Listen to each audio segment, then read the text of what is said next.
Hello, BookTube. Welcome to Lizziefaye Loves Books. I'm Elizabeth, and it is December 15th, and I promised you a video today to reveal line 3 of the Holiday Book Bingo card that I am working from. The Holiday Book Bingo is hosted by Sarah from Steepton Books and Lindsay the Wandering Reader. I am participating in this all month. It goes through January 4th. And I have also completed all the challenges for the 12 Days of Cosmas. Some of these books are the same as the 12 Days of Cosmas. I'm going to do a separate wrap-up video for that. Hopefully I'll get that filmed today to upload maybe tomorrow, the next day, and I'll tell you about all of those challenges. But for today, let's just catch up with what I have finished for line 2 and then move on to line 3.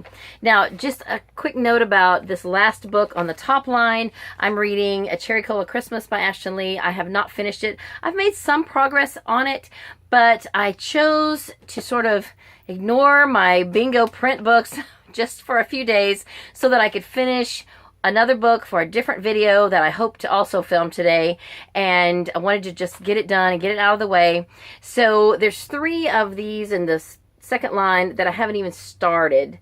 Well, one of these is a book I chose that I have already started, but I haven't picked it up in a couple of months. So anyway, this past week, this past 5 days, I have just read 2 books, and they are both children's books. So thankfully, Sarah didn't mind if we use children's books for these categories, and since it's only a 1-month bingo, I should think that would be okay. So one of the books I read was the challenge was to read a book set in a warmer climate. Well, I live in Florida, so I chose The 12 Days of Christmas in Florida by Frank Remkowitz, and this is super cute. It's basically a parody of the 12 Days of Christmas song, and it uses things found in Florida. The premise is that there's a little girl who is coming to visit her cousin in Florida, so he sends her a letter saying that for the next 12 days he's going to be sending her things from Florida. So there's a letter here, that's the introductory letter, and then it starts out, then there's another letter to go with each gift. On the first day of Christmas, my cousin sent to me a seagull in a sable palm tree, so that's really super cute. I will go ahead and show you number 2 because this was the only one that sort of concerned me a little bit. He sent her 2 turtle eggs. Well, turtle eggs are very protected in Florida and probably anywhere really. And this was a little, I don't know, it made me a little nervous. But he does say at the bottom of the letter, keep them in a warm, safe place and bring them with you when you come. At least he did tell her to bring them back because they need to go back to the beach so that they can hatch properly. Otherwise, these poor little turtles will die. But anyway, it was kind of weird. I can understand why they went with turtles because, you know, turtle doves, turtle eggs, it goes, you know, it fits. But it was just a little bit nerve-wracking. Anyway, the whole book is really cute. I enjoyed it. And they have these for a lot of other states. I don't know if there's one out for every state yet. And there may even be some for Canada. I'm not absolutely certain. But it's really a cute series. And if you have never seen one of those, just look it up and see if there's one for your state. I think you would probably enjoy it if you live in a state here in the U.S.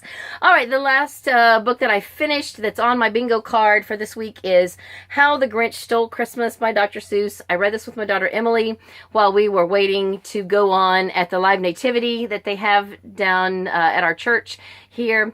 This is our second year to be involved in the live nativity, and I didn't know if Emily would be able to do it or not.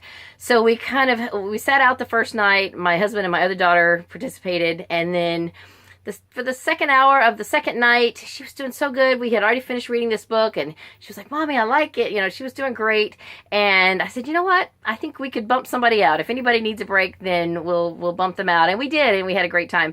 So anyway, long story short, we read this book while we were there at church, while we were waiting. It was super fun. I have bought her a brand new copy of this. This is a library copy, and I'm excited to give it to her. We'll probably read it again on Christmas Day or soon thereafter. And I read this for the challenge to read a Christmas classic, and it said it could be a children's book. So there you have it. Let's go ahead and reveal the third line. So the first challenge here is to read a book about a gift, and I have chosen, well, hang on a second. I have chosen to read The Paperback Christmas by Kevin Allen Milne. And I am saying his name correctly. I looked on his website and he said that his name is pronounced Milne. He is distantly related to A.A. Milne, who is pronounced Milne, but his branch of the family pronounces their last name Milne.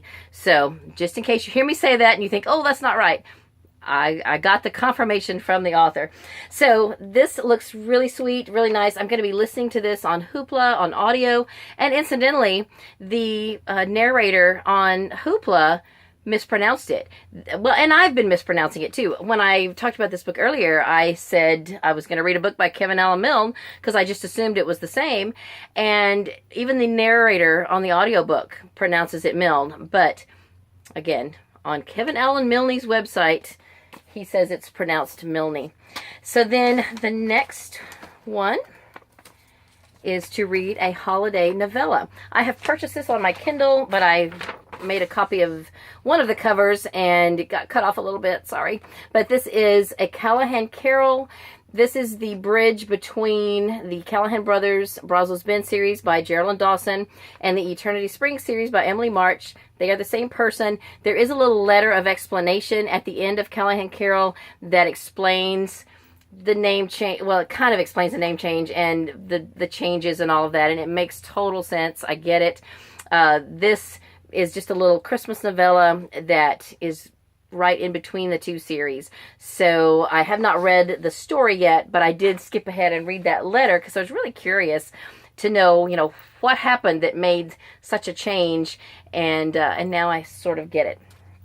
Then the next one is Reader's Choice, although it says Holiday Reader's Choice. So the book I've chosen is actually not a Christmas book, but I believe it's set at Thanksgiving. It's one that's been on my TBR for more than a year. The next book in the series after this is a Christmas book, and I would love to read both of them. I don't know if that's going to happen. But the book is Timeless Treasures by Kara Putman. This is book 4 in the Patchwork Mystery Series published by Guidepost, and I want to get this read in the worst way. I really, really do. It's just that it's not available on audio, and I'm having a hard time getting much print reading done. So, I don't know. It's going to get read one of these days, and this is what I have down for that prompt. But I have been listening to several extra Christmas audiobooks, and I might end up having to just plug one of those in for that prompt just to call it done. But this is what my plan is as of now.